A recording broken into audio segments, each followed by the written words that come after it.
Welcome to Eternal Manna, the daily devotional broadcast of Grace Gospel Church. We are looking at Philippians 4:12, and Paul is talking about his experience of being in the college of contentment.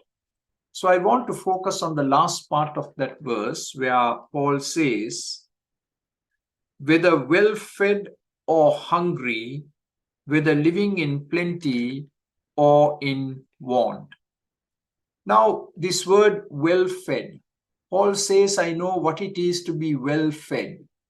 That is actually taken from agriculture, where there is the forced feeding of animals for the purpose of fattening them for slaughter.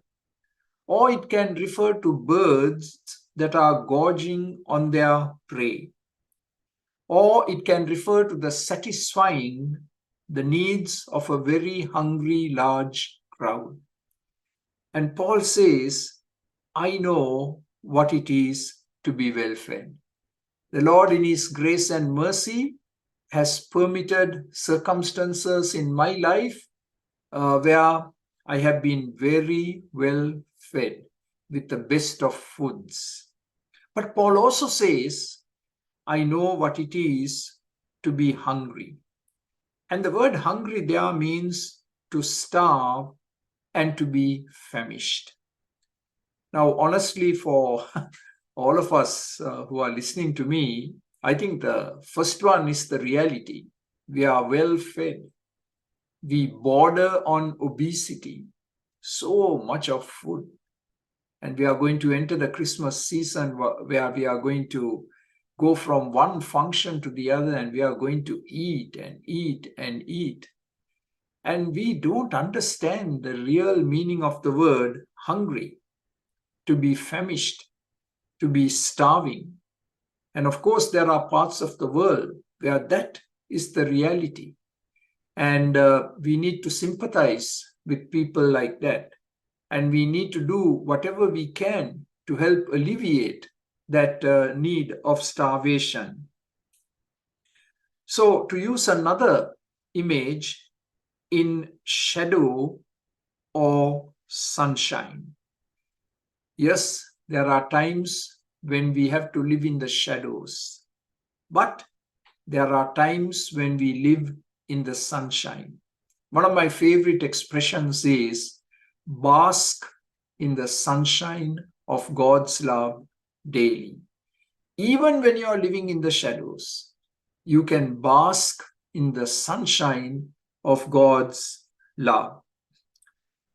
God, in His amazing mercy, provides us with fresh graces for every new trial, so that new traits of character can be developed in each one of our lives.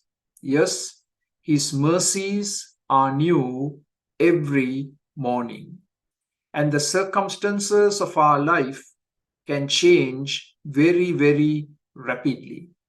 We can go from being well-fed to hungry in a matter of hours, as it were. But whatever our lot in life, we can rejoice that the Lord is there to supply us with fresh mercy and fresh grace, which when appropriated will help us cultivate the flower of heaven, contentment. So we must be careful that we do not let the gifts of God's love estrange our hearts from Him. The gifts of God's love must not estrange our hearts from Him. We need to surrender daily and trust God to do what God seems best and fit for our life in any given situation. So may God give us grace to be a contented people by the grace of God. Amen. For more videos like this, please subscribe to our YouTube channel, Grace Gospel English Church Toronto. Thank you.